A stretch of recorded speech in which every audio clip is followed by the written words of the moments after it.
You ever notice those little nutrition facts labels on the side of a lot of commercial food products? This nutrition label was mandated by the government a couple of years ago in the hope that people would look at it and be able to interpret whether the food is nutritious and suitable for any type of diet or health condition that they might have. A lot of people don't even bother to look at the nutrition label, but people that are more health conscious, such as those into fitness, bodybuilding, or sports, they very often do look at that nutrition label. And unfortunately, these labels can be very misleading. For example, a lot of the high sugar breakfast cereals, like that'll say whole grain puffs or something like that, the labels will emphasize the whole grain part of the label and minimize the fact that it's just teeming with sugar. It's not healthy at all, and the whole grains usually aren't even very much whole grains.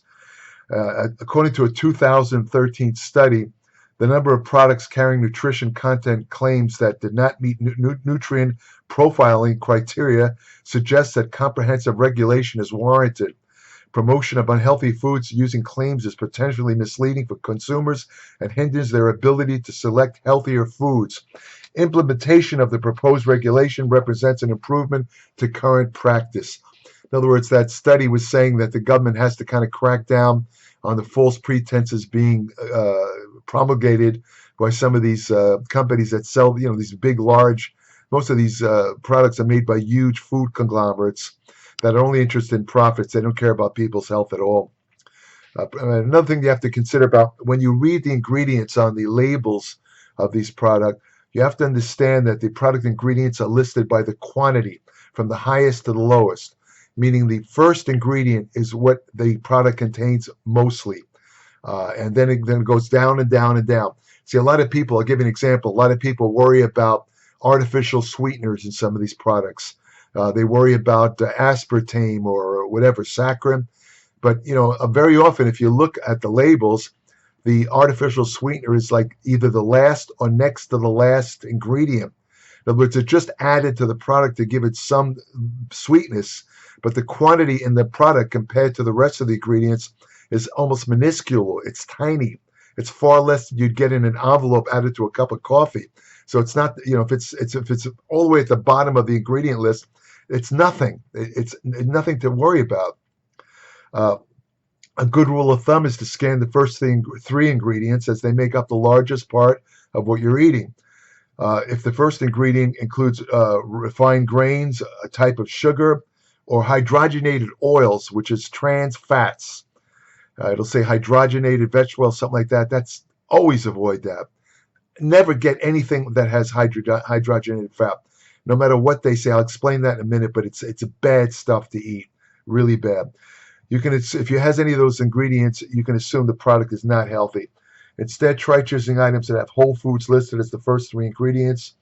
An ingredients list that is longer than 2 or 3 lines suggests that the product is highly processed. If you see a whole bunch of ingredients, blah, blah, blah, blah, blah, it's usually a highly processed product. Of course, there are certain, food supplements that you can't go by this completely. There's a lot of food supplements. For example, let's say some of these pre-workout powders that can contain, some have like 20, 30 ingredients in the label. But again, the same thing applies. It's only the first 3 that are active.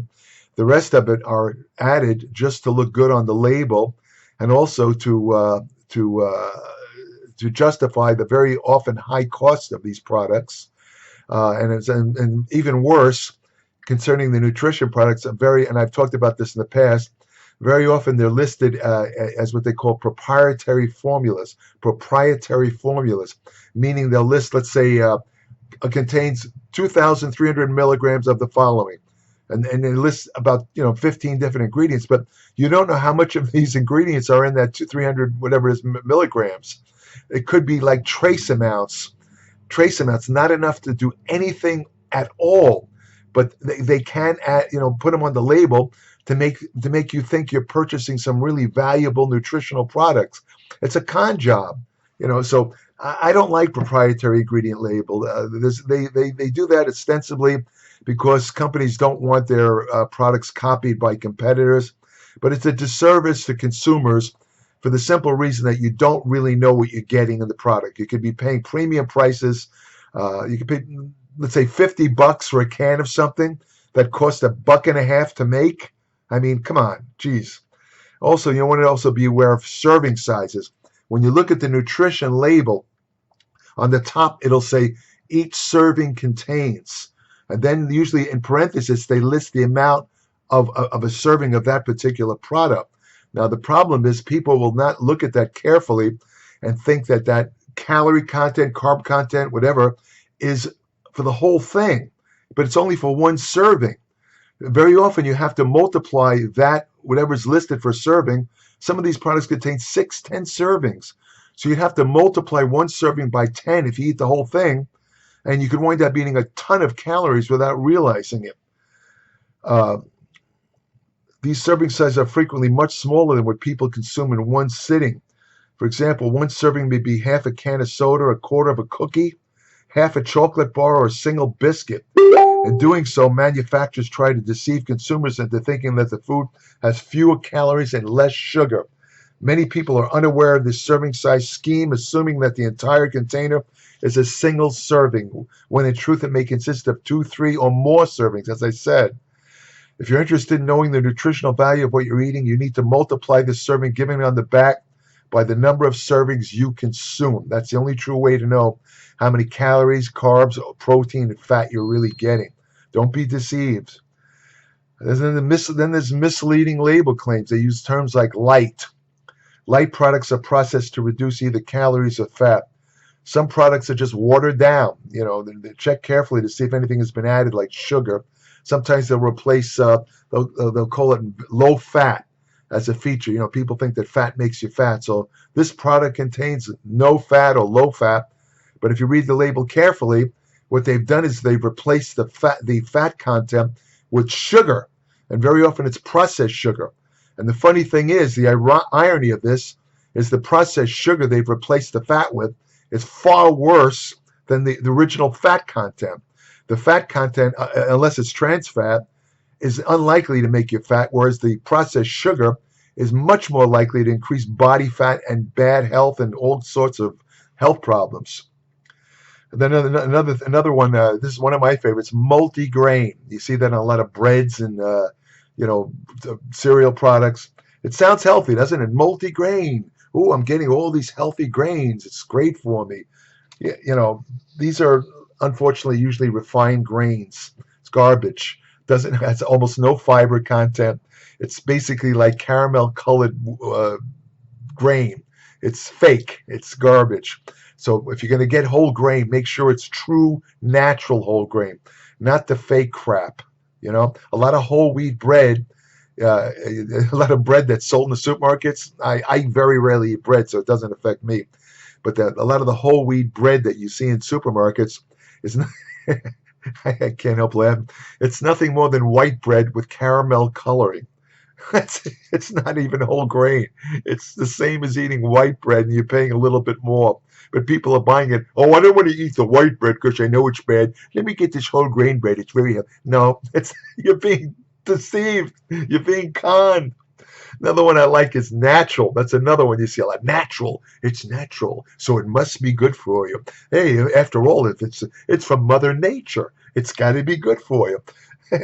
Natural doesn't mean the product is natural. It simply indicates that at one point the manufacturer might have worked with a natural source like apples or rice or whey protein or something, and then they kind of processed it out. So, but they because it has trace amounts, they throw the natural thing on it. Again, a ripoff, cheating people, screwing up their health. Another really common one is organic. Organic simply means contains carbon. That's all it means. This product, a true organic food product, a true one, means that it contains no chemical pesticides and it was grown in a more natural manner. It's free of chemicals added and that kind of thing. Now, true organic products have this little, you look for it, I think it's a USDA thing where basically it's been proven to be truly organic, meaning no pesticides or insecticides have added. That could probably be a true organic food. But a lot of products that say organic are simply not organic. If it doesn't have that little organic label on it, it's not organic. It's fake. Another one is no added sugar. Some products are naturally high in sugar. The fact that they don't have added sugar doesn't mean they're healthy because they're loaded with sugar anyway. No added sugar. It doesn't mean anything. Sometimes they'll add like artificial sweeteners that people might not want to replace the sugar. So, yeah, all right, you're not getting the added sugar, but now you're getting stuff like, sucralose and aspartame. I mean, I don't think they're really harmful if they're taken in small quantity. I think the negative claims that have been made about it are mostly completely exaggerated. But some people just don't want to consume this stuff, and they have the right not to, so you should be aware of that.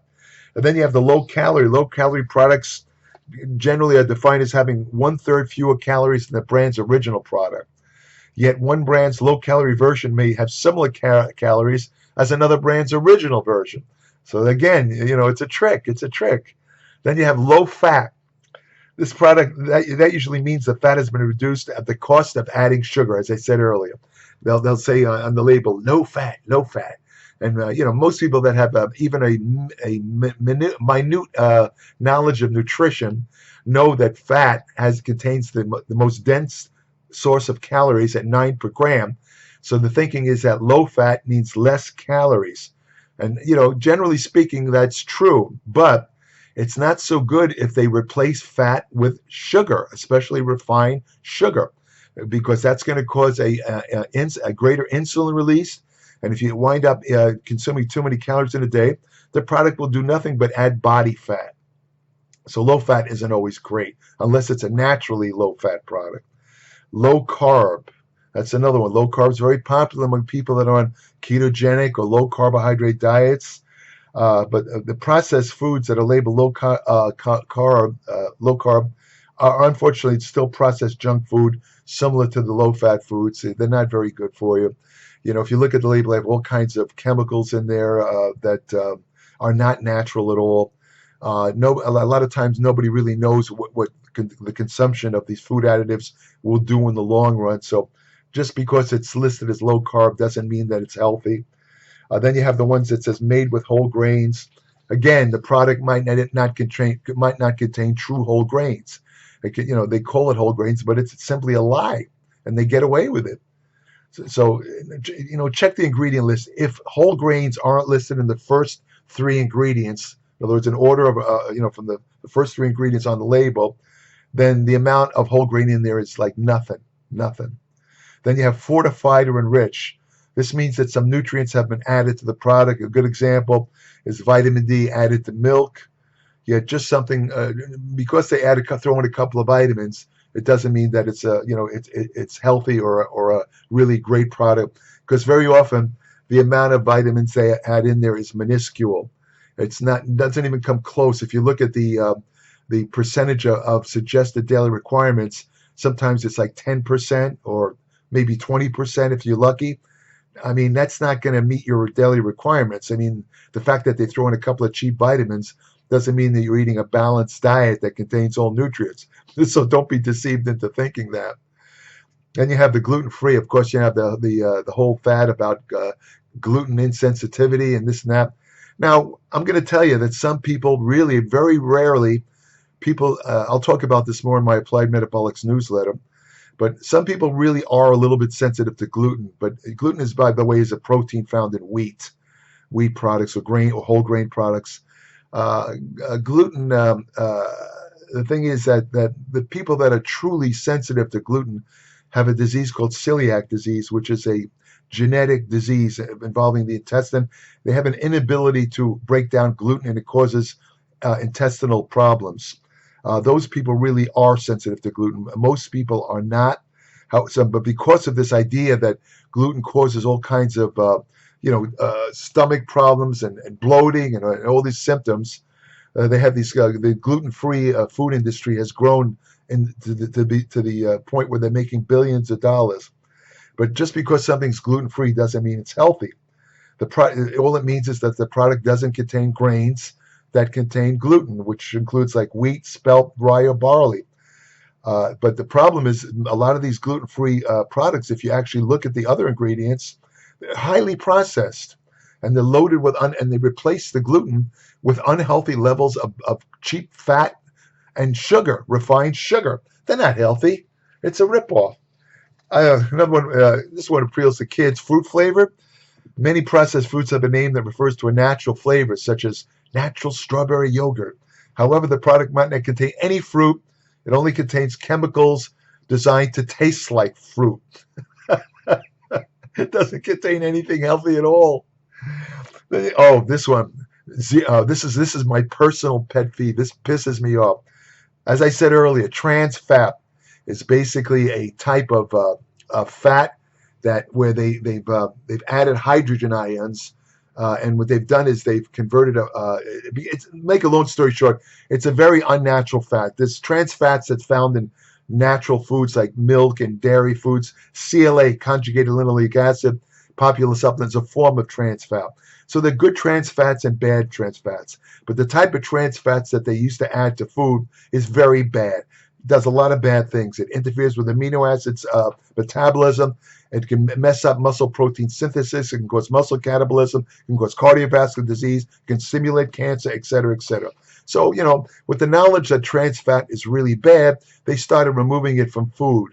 However, the government, according to the government, any food, any serving of food that contains less than 0.5 grams of trans fat can put on the label zero trans fat. But that's a lie. The fact that it even contains 0. grams of trans fat per serving, it's got trans fat. It's that simple. It's like lying to your face. It's like, imagine a president who would look in the camera and lie to your face. I know that's strictly fiction. That never happened, but it's a kind of similar comparison. But anyway, the point is that, the most common product I think of is peanut butter.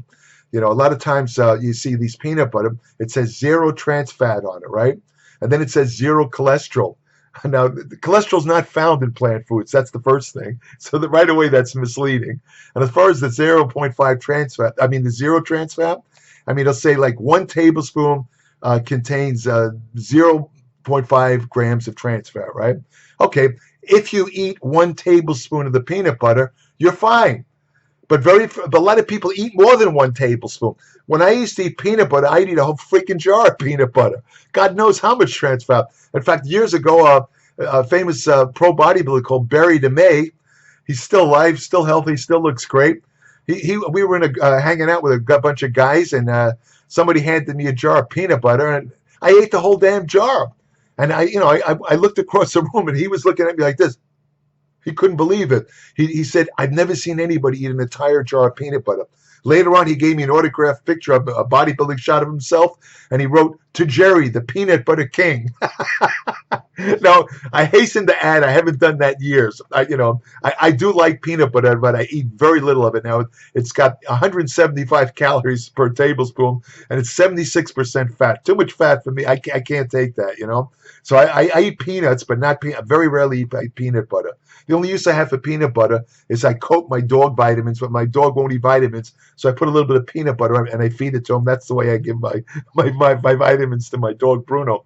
But anyway, the point is that don't be misled by the trans fat crap. If you as long as it says contains partially hydrogenated vegetable oils, that's trans fat. Don't eat it. Don't buy the product. If you're going to have peanut butter, get the organic, natural peanut butter, and it should say on the label, contents peanuts. That's it, peanuts. Some of them add a little bit of sodium in it, which isn't too bad, but the true natural ones say peanuts. That's all. By the way, I don't want to discuss that. I don't want to make any of you vomit, but the government allows peanut butter to contain a certain percentage of rat feces. So, that's another reason that I don't eat peanut butter anymore, but, had to throw that in. Sorry. Another trick the food labels do, they like to list different names for sugar. Now, this is confusing even to people that study nutrition who might not be aware of all these various names of sugar. I mean, I'll give you an example. These are all different types of sugar: beet sugar, brown sugar, buttered sugar, cane sugar, castor sugar, coconut sugar, date sugar, golden sugar, invert sugar, muscovado sugar, organic raw sugar, raspaduro sugar, which I never heard of, evaporated cane juice, and confectioner's sugar. These are all types of sugar.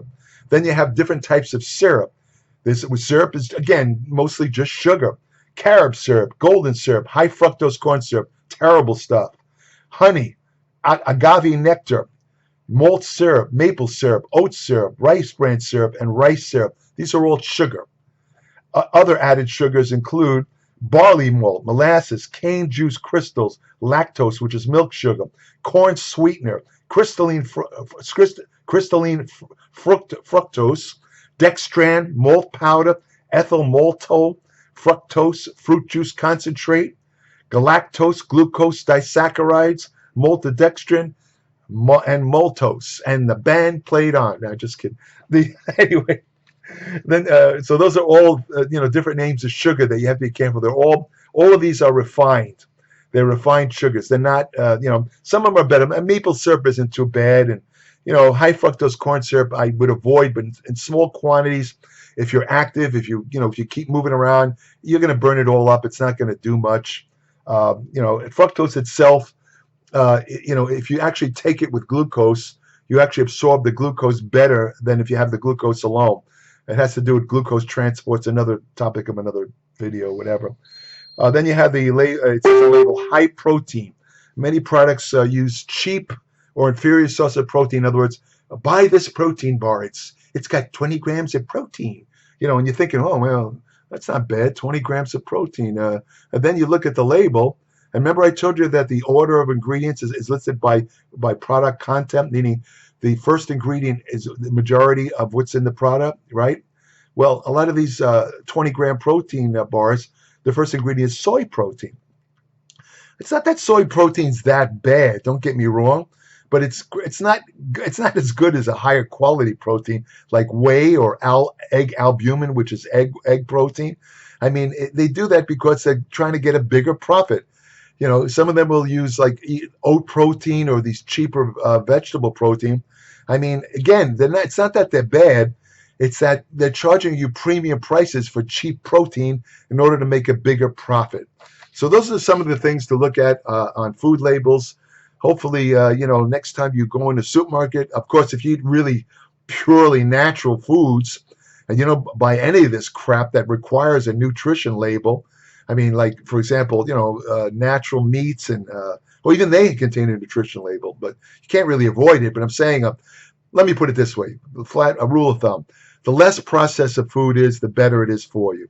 Any extra ingredients other than maybe extra nutrients, and a good natural food shouldn't really need extra nutrients added to it, with the possible exception of milk. It is good to add vitamin D, because a lot of people don't get vitamin D in food. They don't go in the sun. That makes sense. But in most cases, the more natural and unprocessed the food is, the better it is for you. So keep that in mind. That's about it. If you want to have the best nutrition information, exercise science, ergogenic aids, hormonal therapy, anti-aging research you can use today, fat loss techniques that really work, what else? Supplement science, which supplements work, which ones don't, women's health and fitness, many other topics. Nobody covers as many topics as I do in my Applied Metabolics newsletter, www.appliedmetabolics.com. When you subscribe, I'll send you an invitation to join my private Applied Metabolics Facebook page, where every day I add new information on nutrition, exercise science, general medicine, and health. You have to be a subscriber, however, to have access to my private Facebook page. I also answer questions on that Facebook page. I also answer questions submitted to me on the email portal on my Applied Metabolics webpage. Again, that's only for current subscribers. I don't answer unsolicited questions. And you're welcome to leave comments under these videos. I'm open to suggestions for future videos if it's a topic that I think will interest more than two people. as I said a couple of while ago, I mean, the one guy kept on asking me to do a video on urine therapy, but I don't think a lot of people are interested in that, quite frankly. I mean, if he wants to have a golden shower, he's going to have to contact President Trump, who could take him to Russia for that. Uh, but I had to throw that in. Sorry. Don't get mad at me for being political, by the way. It's just a joke. Anyway, that's about it. If you want to have the best friend you'll ever have, go to your locals. I meant to have Bruno come in this video, but he was a little bit sensitive about the peanut butter part. And by the way, the peanut butter I do give him is natural, organic, and it contains only peanuts. I would not give my dog anything with trans fats, and I suggest you do the same. Go to your local shelter, adopt a dog. Take care. Thanks for listening to this rather extended video.